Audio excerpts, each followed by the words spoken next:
안녕하세요. 오늘도 사연 살롱을 찾아주셔서 감사합니다. 저는 30대 후반 전업주부입니다. 시어머니와 지금은 남이 된 형님 이야기를 해보려고 합니다. 시어머니가 돌아가신 지 올해로 꼬박 3년이 되어 가는데 이렇게 날이 좋거나 또 맛있는 음식을 먹을 때면 언제나 저희 시어머니 생각에 코끝이 시큰해지곤 하는데요. 그만큼 시어머니는 저에겐 소중한 분이셨어요. 그에 반면 형님은 돈에 눈이 멀어 안타깝게도 그 외에 좋은 것은 보지 못하는 사람이었는데 그래서인지 저와는 그다지 맞는 부분이 없었던 것 같네요. 저는 돈도 돈이지만 언제나 사람들의 정이 그리웠거든요. 그렇다 보니 저에게 무한정 사랑을 주셨던 시어머니에 대한 좋은 기억이 많은데 좋은 기억이 많은 만큼 그리움이 커서 이렇게나마 시어머니에 대한 이야기를 해보려 합니다. 저는 가난한 집의 장녀였어요. 아버지가 일찍 돌아가셔서 친정엄마가 저를 포함 3남매를 홀로 키우셨기 때문이었죠. 게다가 변변한 기술이나 경력도 없던 엄마는 일자리 구하기부터가 쉽지 않았는데 새벽에 우유 배달부터 시작해 가사 도우미까지 당신이 할 수 있는 일은 닥치는 대로 하셨어요. 하지만 벌이가 그다지 좋지는 않았기에 그렇게 오래 일해도 생활은 좀처럼 나아지지 않았는데 그렇다 보니 맞이인 저는 어릴 때부터 철이 빨리 들었고 한가하게 공부나 하고 있을 바에는 동생들 돌보고 집안 살림을 도맡아서 하는 게 낫다고 생각했어요. 그럼 일하고 돌아온 엄마가 그나마 집에서는 조금이라도 빨리 쉴 수 있었으니까요. 하지만 아무리 철이 빨리 들었어도 제 또래의 평범하고 부모님의 사랑을 받는 친구들을 보면 그렇게 부러울 수가 없었는데요. 그렇게 어른이 된 저는 그때까지도 엄마와 함께 아직은 어린 동생들 뒷바라지를 하며 언젠가는 나도 남들처럼 누군가의 사랑을 받으며 행복한 가정을 꾸리고 싶다는 꿈을 키웠어요. 그러다 단골 가게처럼 자주 들르던 은행에서 지금의 남편을 만나게 되었죠. 혜영씨 오셨어요. 안 그래도 이번에 조건이 좋은 적금 상품이 나와서 연락드리고 싶었는데 이번 달에 만기되는 적금 있으시잖아요. 그걸 종잣돈으로 목돈 만들 수 있는 적금인데 혜영씨 생각이 나더라고요. 정말요? 제가 오늘 은행에 오길 잘했네요. 저는 그냥 점심시간이라 지나가다가 종훈씨가 생각나서 캔커피 하나 드리려고 들렀는데 아 그래요? 마침 제가 커피가 먹고 싶던 참이었는데 우리 통했네요. 그런가요? 저는 지난번에 종훈씨가 상담을 하도 잘해주셔서 고마웠거든요. 사실 제가 그때 남편에게 한 말은 거짓말이었어요. 솔직히 말하면 제가 남편을 보고 싶어서 적당한 핑계를 찾았던 거였거든요. 그리고 남편도 그런 제 마음을 아주 모르진 않다고 생각했는데 야 조혜영 너도 참 순진하다. 은행원이 너한테만 친절하겠냐? 다 자기 실적 올리려고 그러는 건데 괜히 홀랑 빠져서는 너 그러다 혼자 마음 다친다. 고백할 마음이라면 그만둬. 알아. 그냥 내 마음이 그렇다는 거지. 내쳐줘야 무슨 고백이야. 근데 좋아하는 마음은 자유잖아. 나는 뭐 사람 좋아하면 안 돼? 누가 안 된대? 괜히 그 남자도 널 좋아한다고 착각해서 실수하지 말라는 거지. 저는 그렇듯 은행원 남편을 혼자 짝사랑하고 있었어요. 그리고 친구의 말대로 언감생심 고백은 꿈꾸지 못했는데 뜻밖의 남편이 먼저 저에게 고백을 해왔어요. 저기 혜영씨는 주말에 뭐 하세요? 네? 저요? 네, 여기 혜영씨 말고 아무도 없는데 혹시 제 말에 놀라셨어요? 에이, 나는 혜영씨도 제 마음 아는 줄 알았는데 아니었나? 마음이요? 아니에요. 괜히 창피하네요. 못 들은 걸로 하세요. 아니에요. 저 주말에 시간 많아요. 진짜 많아요. 저는 남편의 갑작스러운 고백에 세상 전부를 다 가진 듯 기뻤어요. 혼자만 좋아하다 끝날 마음이라고 생각했는데 우리가 같은 마음이라는 것이 얼마나 기뻤는지 몰랐죠. 저희 부부의 시작은 그렇게 서툴고 어설펐지만 남편도 저도 마음만은 사귀는 내내 한결같았는데 막상 본격적으로 연애를 하니 미처 생각하지 못한 부분이 저를 고민하게 했는데요. 남편의 집이 생각보다 꽤 부유한 집이더라고요. 그에 반해 저는 그러지 못했고 제게 실질적인 집안의 가장이었으니 이 연애의 끝이 그리 좋을 것 같지 않아 불안했는데 그렇게 행복하고 불안한 연애를 이어가다 남편이 먼저 저와 결혼하고 싶다는 말을 꺼냈어요. 혜영아, 우리 이제 연애 그만하고 결혼하자. 알지? 우리 영 작년에 결혼한 거. 그거 보니까 나도 혜영이 너랑 하루라도 빨리 결혼하고 싶어. 솔직히 나도 종훈 씨랑 결혼하고 싶은데 종훈 씨도 알잖아. 우리 집 형편이 그다지 좋지 않은 거. 그게 왜? 우리 결혼이랑 그게 상관이 있어? 상관이 있지. 종훈 씨 집에서 이런 나를 좋아하시겠어? 에이, 네가 우리 엄마를 몰라서 그래. 우리 엄마 절대 그런 걸로 사랑 가리는 사람 아니야. 그래도 나 못 믿어? 그러지 말고 우리 집에 한번 가볼래? 우리 엄마 직접 보고 얘기해보면 너도 확신이 생길 거야. 저는 청혼을 받고 기뻐해야 할 때 이 남자와 헤어지게 될까봐 불안했어요. 그리고 자기 엄마는 절대 그런 사람이 아니라며 자기를 믿으라고 큰 소리치던 남편을 솔직히 믿을 수도 없었는데요. 당시 다니던 직장 동료도 그런 저를 말리더군요. 혜영아, 내가 먼저 결혼한 선배로서 말하지만 결혼 전 남자 말 다 믿으면 안 돼. 자기야 자기 엄마니까 잘 모르고 그런 소리 하는 거야. 그럼 어떡해? 싫다고 해? 솔직히 나도 종훈 씨랑 결혼하고 싶은데. 에휴, 그러게. 비슷한 처지면 좀 좋아. 그쪽은 좀 산다며? 집도 고급 아파트에 어머니가 이것저것 재산도 꽤 있고. 게다가 원래 홀시어머니는 힘든 거야. 아들이 은행원인데 그 콧대가 얼마나 높겠어? 시집살이 호되게 당하고 이혼할 바엔 그냥 서로 좋은 감정일 때 정리하는 게 나을 수도 있어. 이렇듯 회사 동료는 무조건 남편과 헤어지는 것이 좋다고 말했는데 제가 남편을 사랑하는 마음이 워낙에 컸기에 머리로는 헤어지는 것이 나을 수도 있다는 생각을 하면서도 쉽게 마음을 접을 수 없었고 나중에 후회할 바에는 일단은 부딪혀보자는 마음이 들어 무작정 남편이 하자는 대로 시댁을 가게 됐어요. 어서 와요. 우리 막내 아들이 그렇게 예쁘다고 자랑을 하더니 실제로 보니까 정말 예쁘네요. 난 뭐 연예인이 들어오는 줄 알았잖아. 네? 그럴 리가요. 예쁘게 봐주셔서 감사합니다. 감사는 무슨, 나는 본대로 말한 건데. 그리고 여기는 우리 첫째 며느리. 나중에 동서지간이 될 수 있으니까 내가 같이 보자고 불렀어요. 혹시 불편해요? 엄마, 내가 그러지 말라고 했잖아. 형수도 불편하고 혜영이도 불편한데. 도련님, 저는 괜찮아요. 이참에 도련님 여자친구도 보고 저는 좋은데요. 그거 봐라. 네 형수는 좋다고 하잖아. 그리고 원래 네 형수는 우리 집에 자주 오는데 내가 안 불렀어도 아마 왔을 거다. 맞아요, 어머니. 도련님, 그러지 말고 우리 나가서 같이 저녁 먹어요. 형은 오늘 늦는다고 했거든요. 예, 뭘 나가서 먹니? 내가 오랜만에 아들 여자친구 데리고 온다고 해서 솜씨 좀 부려봤다. 아가씨, 찜닭 좋아해요? 네, 좋아해요. 어머니도 참, 요리도 잘 못하시면서 손님 왔을 땐 그냥 나가서 먹어요.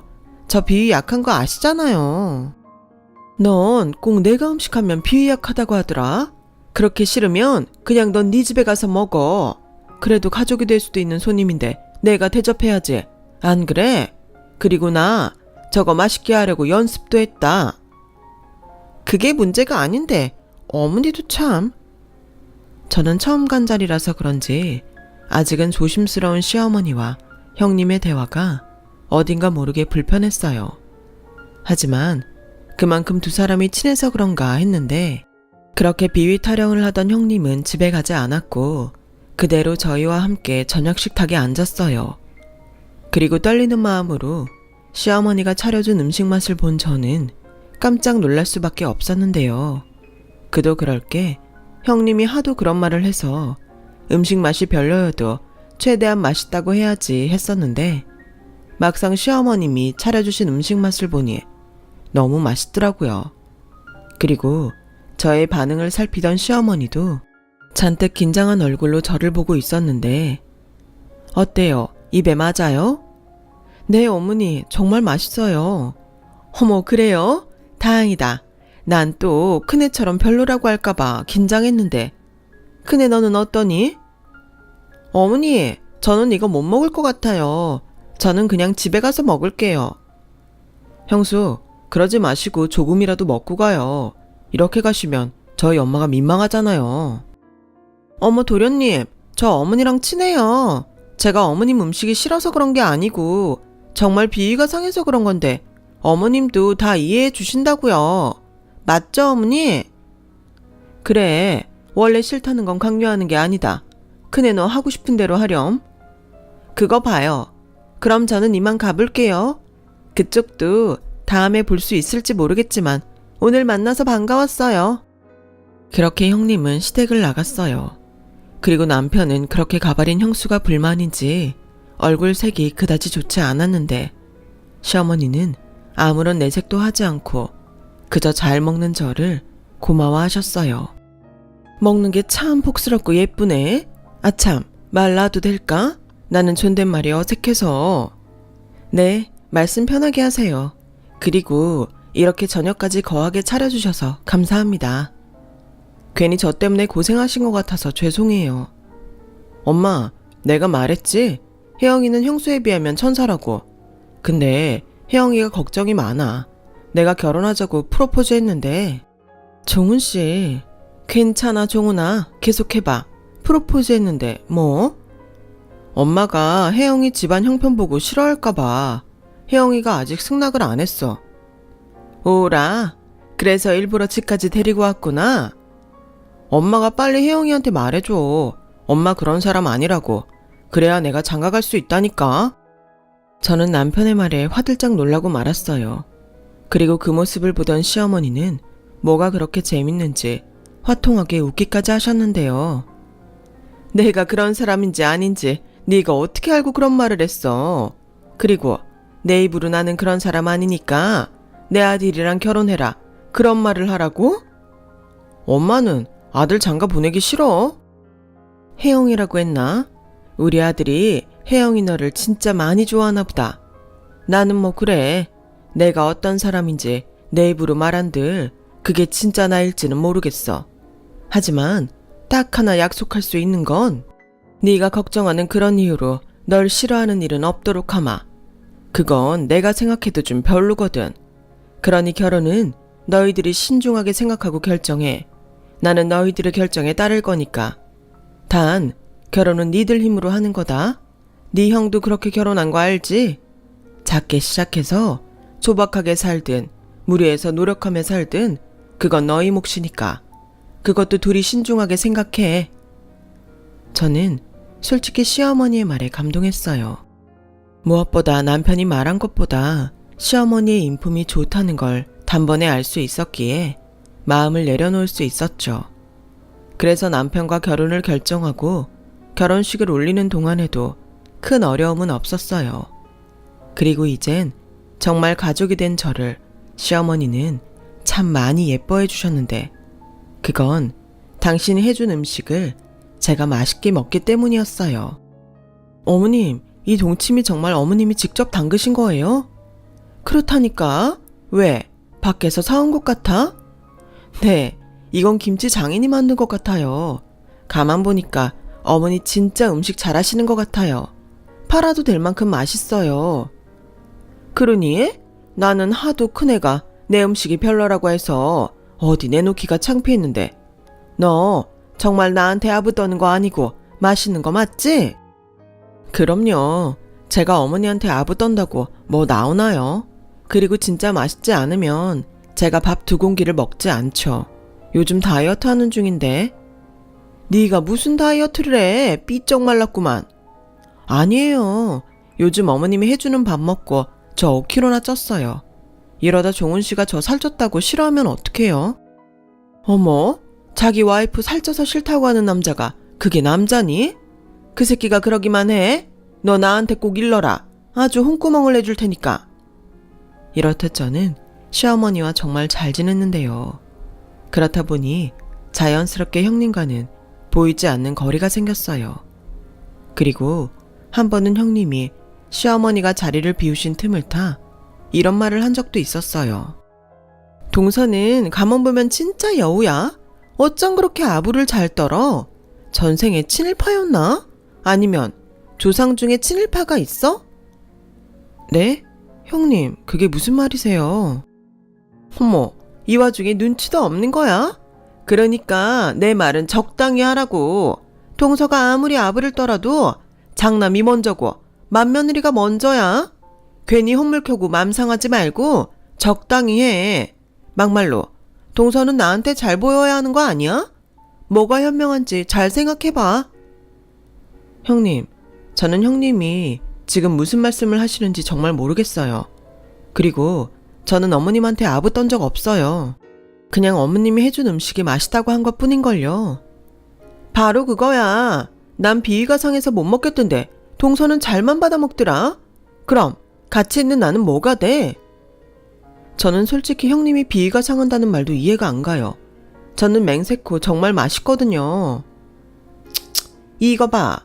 동서, 어머님이 음식할 때 손 씻는 거 봤어? 그리고 음식 만지고 행주 만지고 또 음식 만지는데 그 음식이 퍽도 위생적이겠다. 난 그래서 어머님 음식 안 먹는 거야. 저는 형님의 말에 깜짝 놀랐어요. 설사 형님의 말이 맞다고 해도 저는 정말 아무 상관 없었거든요. 그리고 그렇게 시어머니 음식이 비위가 상한다면서 저보다 시댁에 자주 오는 형님의 마음도 저는 도무지 이해할 수가 없었는데요. 그러다 제가 결혼하고 1년 정도 지났을 무렵 드디어 그 이유를 알게 됐어요. 동서, 요즘 어머님이랑 많이 친해졌지? 혹시 금고에 대해 뭐 들은 거 있어? 금고요? 아니요, 그게 뭔데요? 그게 있잖아. 에이, 듣는 것보다 보는 게 빠르지. 동서 이리 와봐. 저는 그렇게 별로 친하지도 않는 형님의 손에 이끌려 시어머니가 쓰시는 안방에 들어갔어요. 그리고 그곳 장롱 안에서 금고를 보게 됐는데요. 형님이 그 금고를 보여주고는 저에게 이렇게 말했어요. 내가 있잖아. 동서 시집 올 쯤에 우연히 이 금고를 봤거든? 근데 여기에 금괴랑 통장이 수십 개가 있었어. 그래서 내가 다음날에 우리 그의 생일이랑 도련님 생일이랑 돌아가신 아버님 기일이랑 해서 다 눌러봤거든? 근데 하나도 맞지 않는 거야. 혹시 어머님한테 뭐 들은 번호 없어? 번호요? 그런 건 없었는데요. 저는 여기 금고 있는 것도 오늘 처음 알았어요. 그래? 정말 모른다는 거지? 나중에 딴소리 하기만 해. 형님은 그렇게 저를 못 믿는다는 듯 한동안 미심쩍은 얼굴로 쏘아봤어요. 하지만 제가 진짜 모른다고 하니 실망한 얼굴을 하고서는 제가 묻지도 않은 금고 이야기를 하기 시작했는데요. 우리 어머님 돈 많은 건 동서도 알지? 그게 왜 많은 거냐면 시아버님 돌아가시고 보험금이 꽤 나왔나 봐. 게다가 어머님이 아는 사람 통해서 투자도 좀 하시는 것 같은데 아무튼 우리 어머니가 현금 부자라는 소리지. 어머님이 혼자 있을 때 뭐 하고 계시는 줄 알아? 이거 열어서 통장에 있는 돈 세고 있다고. 아, 네. 반응이 그게 다야? 동서는 안 놀래? 동서 금고 있는 거 몰랐다며? 네, 몰랐어요. 그런데요, 어머님이 돈이 많은 게 제가 놀랄 일인가요? 그게 제 돈도 아닌데요. 동서는 순진한 거니 아니면 순진한 척하는 거니? 됐다. 아무튼 어머님이 저렇게 돈이 많지만 어머님 돌아가시면 결국 그 돈이 누구한테 가겠어? 전부 장남인 우리 그이한테 가지 않겠어? 아, 그러겠네요. 그러니 동서는 괜히 닥쳤던 개 지붕 쳐다보지 말고 나한테 잘해. 어차피 동서가 그렇게 시어머니한테 잘 보이려고 아부를 떨어도 말로만 예뻐하시는 거지 실속은 하나도 없다고. 지금 이 금고도 그래. 나는 그래도 여기 금고가 있다는 건 알고 있었잖아. 근데 동서는 나 아니었음 이 금고 존재를 알 수나 있었을까? 이게 다 맏며느리인 나한테만 넌지시 알려주신 거야. 일부러 금고를 살짝 보여주신 거지. 여기에 금고가 있으니 내가 없거든 마진 네가 알아서 해라. 뭐 그런 거 아니겠어? 형님은 결국 저에게 그 말이 하고 싶었던 것 같았어요. 그리고 제가 금고에 대해 알지 못하고 또 금고 비밀번호를 모른다는 것도 꽤 흡족해하고 있었는데 제가 별다른 반응을 보이지 않자 쐐기라도 박듯 이런 말을 마지막에 하더라고요. 그러니 동서, 지금부터라도 나한테 잘해. 어머님한테 아부 떠는 거 차라리 나한테 하라고. 그럼 혹시 알아? 내가 유산 받고 동서한테 좀 떼줄지.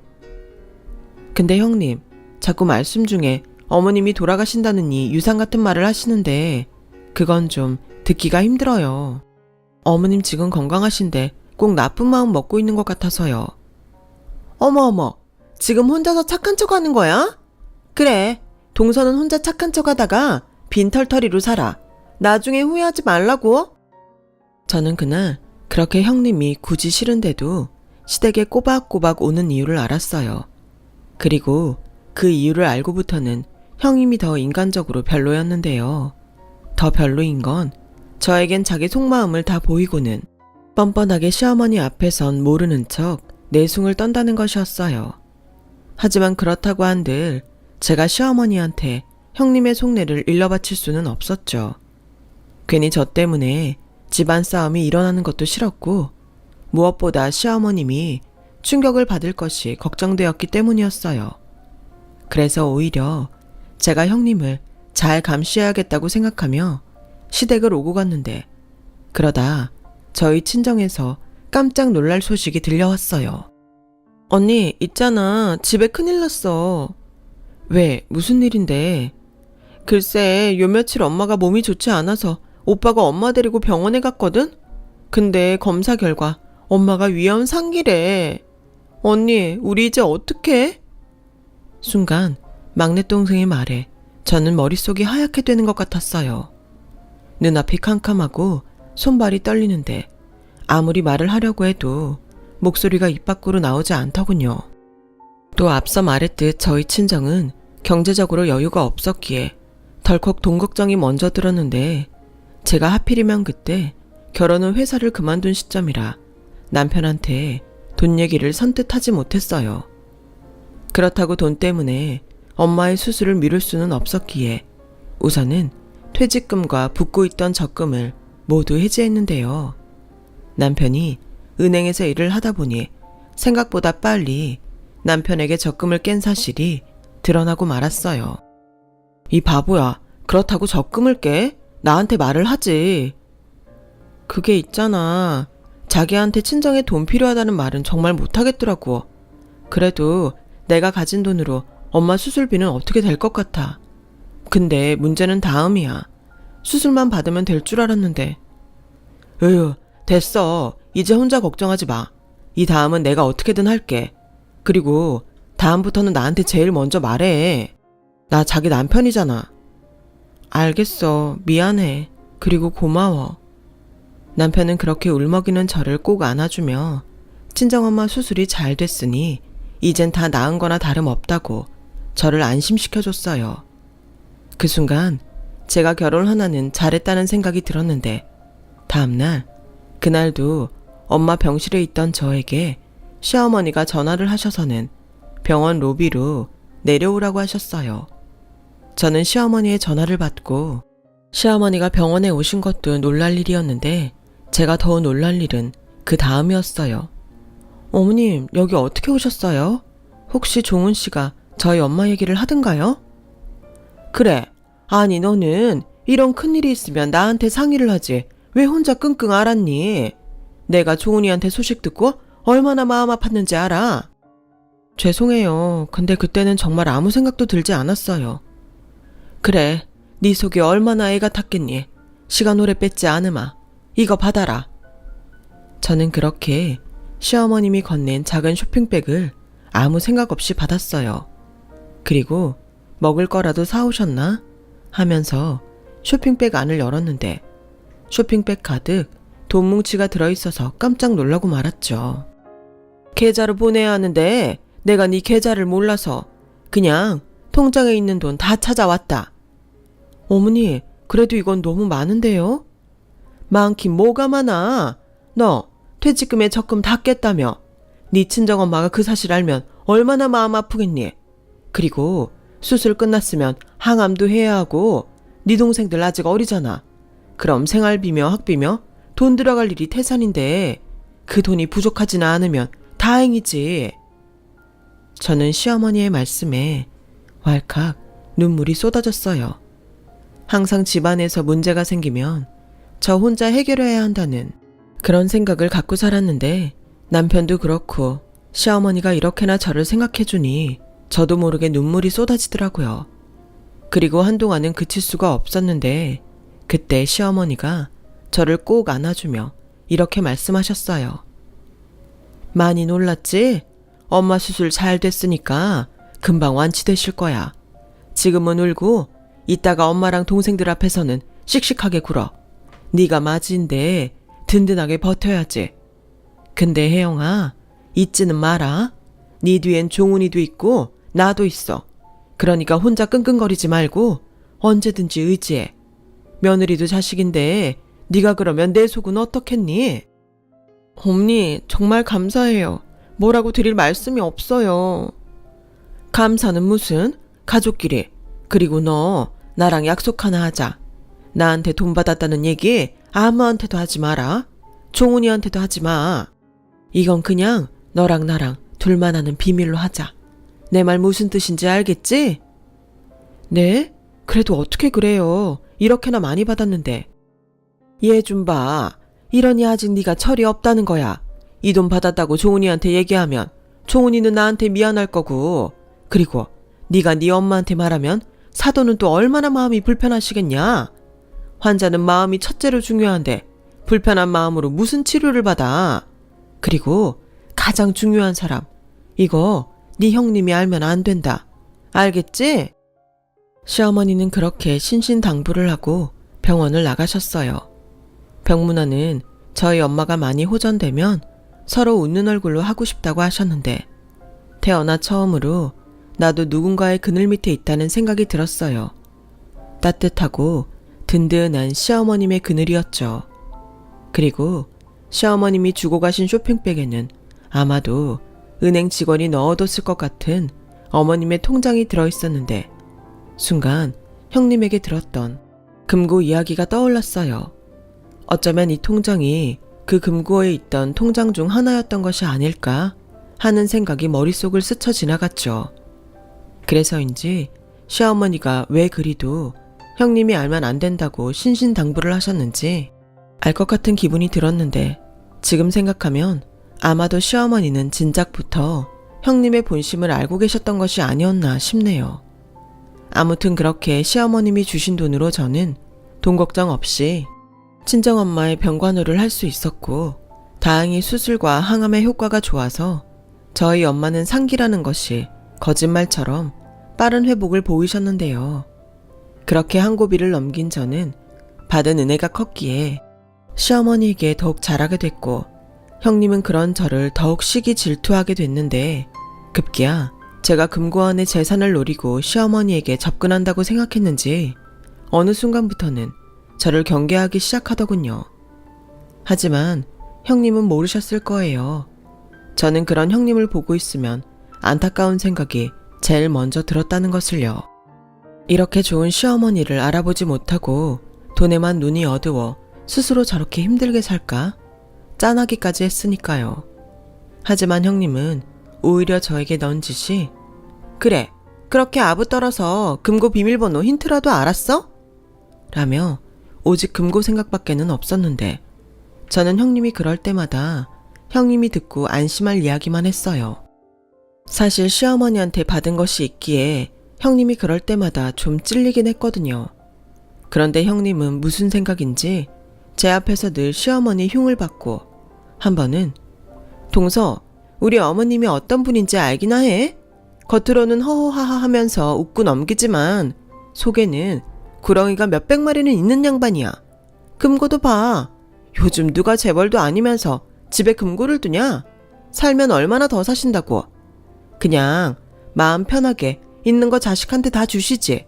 가만 보면 욕심이 가득하다니까? 라는 말을 하는데 솔직히 그때는 형님이 무섭기까지 했어요. 그때가 친정엄마가 위암 선고를 받고 제가 많이 놀랐던 때라 더욱 그랬는데 저는 그럴 때마다 형님에게 정색하며 이렇게 말했죠. 형님, 저는 어머님 재산에 1도 욕심이 없어요. 그러니까 제발 부탁인데 제 앞에서는 어머님 얘기 그렇게 하지 않으셨으면 좋겠어요. 어머 별꼴이야. 누가 보면 동서가 여기 딸인 줄 알겠다. 아니 며느리들끼리 시어머니 욕도 못해? 나 원참 동서 앞에서 무슨 말을 못하겠다. 동서 나중에 후회하지 마. 오늘 이 행동 나 절대 잊지 않을 거니까. 그리고 분명히 말했다. 동서 어머님 재산 1도 욕심 없다고. 그렇게 형님은 제 말에 안도가 됐는지 그 뒤부터는 저에게 시어머니나 금고 얘기는 일절하지 않았어요. 하지만 지금 생각하면 시어머니는 이 모든 걸 다 알고 계셨던지 어느 순간부터 저를 밖에서 보자고 한 날이 많았고 때론 저희 집까지 오셔서 아무렇지 않게 의문의 쇼핑백을 툭툭 건네곤 하셨는데요. 그걸 열어보면 여지없이 돈이나 금 같은 것들이 들어있었어요. 어머니, 이게 뭐예요? 그리고 왜 자꾸 이런 걸 주세요? 저 부담스러워서 싫어요. 부담은 무슨, 엄마가 자식한테 용돈 주는 건데. 무슨 용돈을 이렇게 많이 주시는데요. 저는 싫어요. 안 받을래요. 전에 받은 것도 너무 많았는데 이러시면 저 염치 없는 며느리 만드시는 거예요. 그러니까 저 언젠가는 그 돈도 전부 갚을 거니까 이런 거 주지 마시고 제가 그 돈 다 갚을 때까지 어머니는 절대 아프지 마세요. 진짜 오래오래 사세요. 제가 바라는 건 딱 그거 하나예요. 어머, 얘 말하는 것 좀 봐. 이래서 내가 딸이 갖고 싶었다니까. 너 며느리 말고 오늘부터 내 딸하면 안 되니? 사돈이 딸 뺏어간다고 싫어하실까? 이쁜 것. 그럼 이거 나 대신 보관한다 생각하렴. 집에 이런 거 두면 누가 훔쳐갈까봐 심장이 벌렁거리거든. 저는 순간 어머니는 금고가 있잖아요. 라는 말을 할 뻔했어요. 하지만 그 말을 이상하게도 하기가 싫었는데 시어머니는 그 뒤로도 계속 저에게 보관하라며 돈이며 금이며 때로는 땅 문서까지 저에게 건네셨어요. 그러다 문득 이런 생각이 들더군요. 이미 형님의 마음을 눈치챈 시어머니가 불안해서 저에게 당신의 재산을 대신 맡아달라는 것이 아닐까 하는 그런 생각이었죠. 그래서 저는 정말 소중하게 시어머니가 주신 것들을 보관해 두었어요.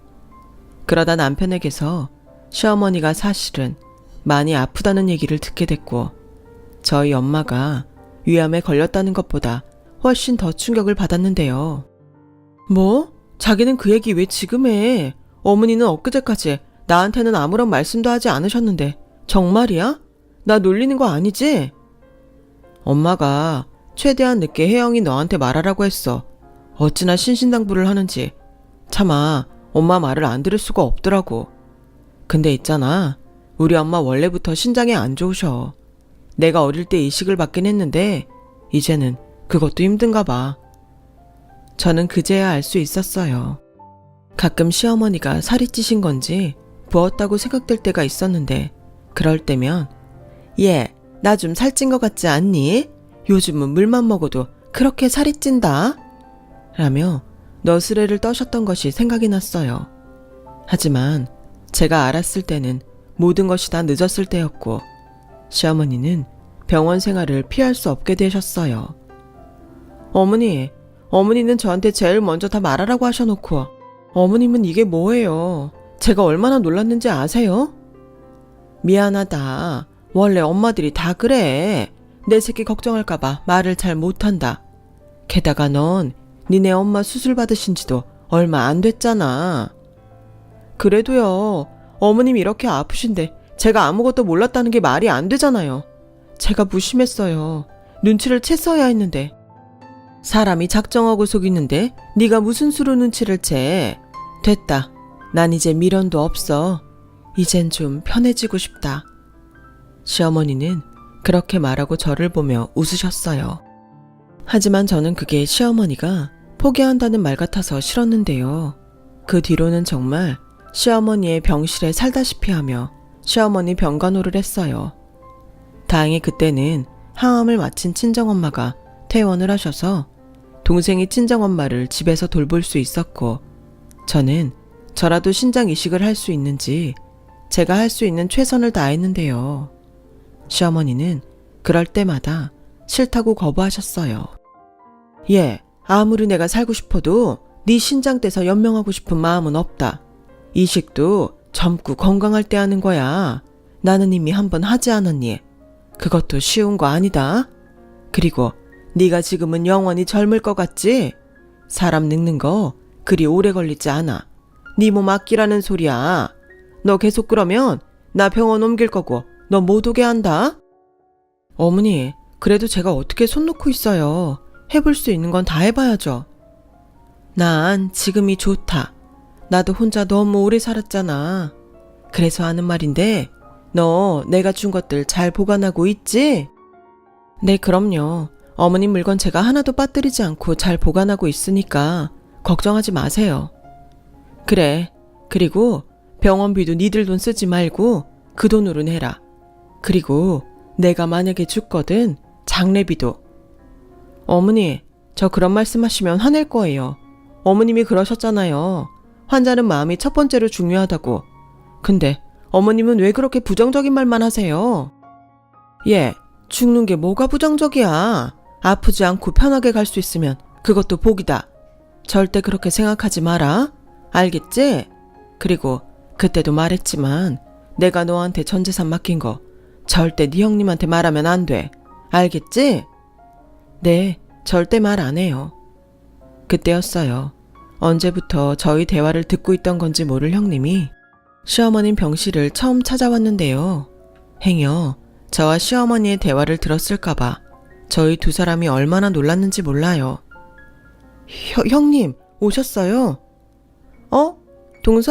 동서는 오늘도 여기 있구나. 우리 그이가 그러더라고. 동서가 맨날 어머님 병실에서 살다시피 한다고. 아, 네. 어머님이 걱정이라. 큰애 왔니? 어째 너는 오랜만에 보는 것 같냐? 왜? 나 얼마나 사나 궁금해서 왔냐? 어머, 어머니. 무슨 말을 그렇게 서운하게 하세요.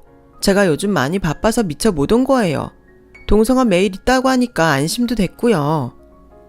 그렇구나. 너는 네 동서 믿고 안심을 했구나.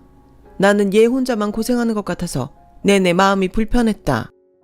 아, 어머님. 근데 동서는 집에서 놀잖아요. 근데 저는 직장에 다니고 있으니까 그 점은 좀 이해해 주세요. 저도 앞으로는 동서처럼 자주 올게요. 제가 안 와서 많이 서운하셨어요? 죄송해요. 제가 맏며느리인데 제가 앞으로 동서보다 잘할게요. 형님은 그렇게 저를 의식하듯 가식적인 말로 어머님의 마음을 돌리려고 했어요. 그리고 저는 약간 이상해진 분위기를 전환하고 싶어 냉장고에서 음료수를 꺼내 형님에게 건넸는데요. 동서, 난 병원에서 뭐 안 먹어. 소독약 냄새나고 병원은 원래 각종 바이러스가 득실거리잖아. 그런 거 함부로 먹으면 큰일 날 수도 있어. 라며 제가 건넨 음료수를 냉정하게 거절했어요. 그때 생각했죠. 사람이 참 한결같다고요. 그리고 시어머니 또한 형님의 말에 인상을 찌푸리셨는데 제가 얼른 음료수를 벌컥벌컥 마셔버렸어요. 그 뒤로 형님은 자기가 말한 대로 시어머니 병원에 오는 날이 많았는데 병원에 올 때면 금고 얘기를 넌지시 흘렸고 그런 걸 봐서는 전에 저와 시어머니의 대화를 형님이 듣지는 못한 것 같아 저는 뒤에서 안도의 한숨을 쉬었죠. 아무튼 그 후로 형님은 줄곧 시어머니에게 금고 비밀번호를 물었어요. 처음엔 빙빙 돌려 말하더니 나중엔 자기가 답답했는지 대놓고 비밀번호가 뭐냐고 물었는데 시어머니가 이렇게 대답하셨어요. 큰애 넌 그게 그렇게 궁금하냐? 그럼요. 어머님이 이렇게 병원에 계신데 맏며느리인 제가 알고 있어야죠. 큰일 치를 수도 있는데 저도 어느 정도 준비는 해놔야 하지 않겠어요? 어째 너는 내가 죽기만을 기다리는 사람 같구나? 에이, 뭐든 미리미리 준비하는 게 나쁠 건 없죠. 저는 물론 어머님이 오래 사셨으면 좋겠어요. 진심이에요. 그래? 그럼 너한테 특별히 내가 그 금고 비밀번호를 알려주마. 그게 말이다. 내가 이 세상을 뜨는 날이야. 네? 그게 무슨... 내 동생이 내가 죽으면 그 날짜로 금고 번호를 바꿔놓기로 했어. 그러니 너는 내가 죽거든 얼른 가서 그 금고 열어보면 된다. 이 말이야. 됐니? 헤이, 우리 어머니 제가 금고 비밀번호 알려달라고 해서 서운하신가 보다. 알겠어요. 어련히 알아서 주시겠어요? 저 기다릴게요. 동서, 나는 이만 갈 건데 동서는 여기 계속 있을 거지? 그럼 수고해. 형님 벌써 가시게요. 오신 지 30분도 안 됐는데. 어머, 그랬어? 난 한 3시간 된 것 같았는데. 근데 어머님이 지금 나 때문에 마음이 불편하시잖아. 괜히 내가 있어봤자 도움이 안 될 것 같으니까 난 다음에 올게. 형님은 그렇게 자기야말로 마음이 불편한 채 병실을 나갔어요. 그리고 형님이 나가던 뒷모습을 보던 시어머니가 낮은 목소리로 혼잣말처럼 이렇게 말씀하셨는데요. 내가 저거 그 금고 보고 뒤로 나다빠지는 거 꼭 보고 싶은데 에이, 그걸 못 보고 가네. 저는 시어머니의 말을 듣고 고개를 갸웃했어요. 모르긴 몰라도 그 금고는 아마도 텅텅 비어있을 거라고 생각했죠. 그래서 형님이 그걸 보고 뒤로 나자빠질 거라고 시어머니는 생각하신 것 같았는데 그 뒤로 형님은 시어머니의 병실을 찾는 일은 없었어요. 그렇게 8개월 정도의 시간이 흘렀어요. 언제나 병실에서도 유쾌한 모습을 잃지 않았던 시어머니는 한순간 건강이 나빠지더니 돌이킬 수 없게 되었고 그렇게 안타깝게 돌아가셨는데요. 그리 긴 시간을 함께하지 못했지만 저는 한없이 저에게 따뜻하고 많은 것을 베풀어준 시어머니가 떠나셔서 심한 우울증을 앓게 되었어요. 하지만 그런 저와 다르게 시어머니가 돌아가시던 날 금고문을 열어본 형님은 시어머니 말처럼 나자빠지고 말았다는데요. 텅텅 비어있다고 생각한 금고에는 가족들 앨범만이 덩그러니 있었다고 하더군요. 이 망할 할망구, 날 가지고 놀았어? 여기 있던 통장이랑 금괴 다 어디 갔는데? 혹시 요망한 동서가 벌써 빼돌린 거 아니야? 그렇게 길길이 날뛰던 형님은 슬픔에 잠겨 우울증으로 매일 울고 있던 저를 찾아와 어머님 재산이 다 어디 갔냐고 따지듯 물었고 저는 시어머니의 당부대로 아무것도 모른다고 잡아댔죠. 그 뒤 형님의 행동이 정말 가관도 아니었어요. 그렇게 돈 많은 척 쇼를 하더니 결국 다 뻥이었어? 앨범? 앨범이 뭐가 소중하다고 금고에 비밀번호까지 잠가놔? 사람 놀리는 것도 아니고 내가 비밀번호가 자기 죽는 날이라고 할 때부터 이상하다고 생각했다고. 설마 당신은 미리부터 알고 있었던 거 아니야? 당신 지금 뭐라고 하는 거야? 난 엄마한테 그런 금고가 있다는 것도 몰랐어. 그리고 그러거나 말거나 엄마 돌아가신 지 얼마나 됐다고 이 난리야? 당신이 그러고도 맏며느리야? 맏며느리 좋아하네. 이런 빈털터리지 맏며느리 줘도 안 갖는다. 됐고 어머니 아파트라도 팔아서 우리가 챙겨. 당신이 장남이잖아. 그럼 그 정도는 챙겨도 되는 거 아니야? 당신 그것밖에 안 되는 사람이었어? 그럼 그동안 우리 엄마한테 잘하려고 했던 것도 다 꿍꿍이가 있어서였네? 그래, 막말로 받을 건 받아야지. 당신 어머니 우리 결혼할 때 땡전 한 푼 보탠 것도 없으시잖아. 그리고 당신이 형제가 없는 것도 아니고 저 여우 같은 동서가 어머님 옆에 착 달라붙어서 갖은 아양을 떠는데 내가 어떻게 가만히 있냐? 그때였어요. 원래 화도 잘 내지 않는 아주버님이 지갑에서 자기가 갖고 있던 돈을 모두 형님 얼굴에 던져버렸는데요. 그러고는 무서운 얼굴로 이렇게 말씀하셨어요. 네가 좋아하는 돈 가지고 내 눈앞에서 꺼져. 내가 지금껏 너 같은 미친년이랑 살았다는 게 소름 끼친다. 이혼해. 이혼? 그래, 이혼해. 그럼 아파트 팔아서 나 위자료 주고 이혼해. 그럼 되잖아. 나도 뭐 하나 건질 건 있어야지. 형수, 진짜 너무한 거 아니에요? 형수가 막말로 우리 엄마한테 뭘 해줬어요? 우리 엄마 비위 한번 맞춰본 적 있냐고요? 도련님, 그렇게 말씀하시는 거 아니죠? 아, 됐어요. 저는 저 챙길 거 챙기면 이 집하고도 아무 상관없는 사람이니까 다들 그렇게 하시죠? 저는 이 판국에 마치 자기가 받을 거 받는다는 듯 말하는 형님을 도저히 용서할 수 없었어요. 주방에서 물을 한 바가지 떠서 형님 얼굴에 부어버렸는데요. 동서! 이혼할 마당에 무슨 동서? 야, 넌 평생 안 늙냐? 결국 너도 네가 좋아하는 돈 때문에 비참하게 갈 거야. 내가 장담해. 뭐야, 너 지금 나한테 악담하냐? 너 우울증도 다 뻥이지? 어디서 쇼를 해? 막말로 친엄마도 아닌데 가증스럽다니까? 결국 저와 형님은 육탄전까지 벌이고 말았어요. 그리고 제 손엔 형님의 머리카락이 한 움큼 쥐어져 있었는데 그날 이후 보다 못한 아주버님이 정식으로 이혼 소송을 내셨고 그렇게 형님은 땡전 한 푼 건지지 못하고 그대로 쫓겨나게 되었답니다. 저는 이런 일은 어디 드라마에서나 있는 건 줄 알았어요. 그런데 이렇게 가까이 이런 기막힌 일을 겪다 보니 아니 벙벙하기만 했는데요. 그러다 시어머니가 왜 그렇게 저에게 자신의 것을 보관하라며 줬는지 알 수가 있겠더라고요.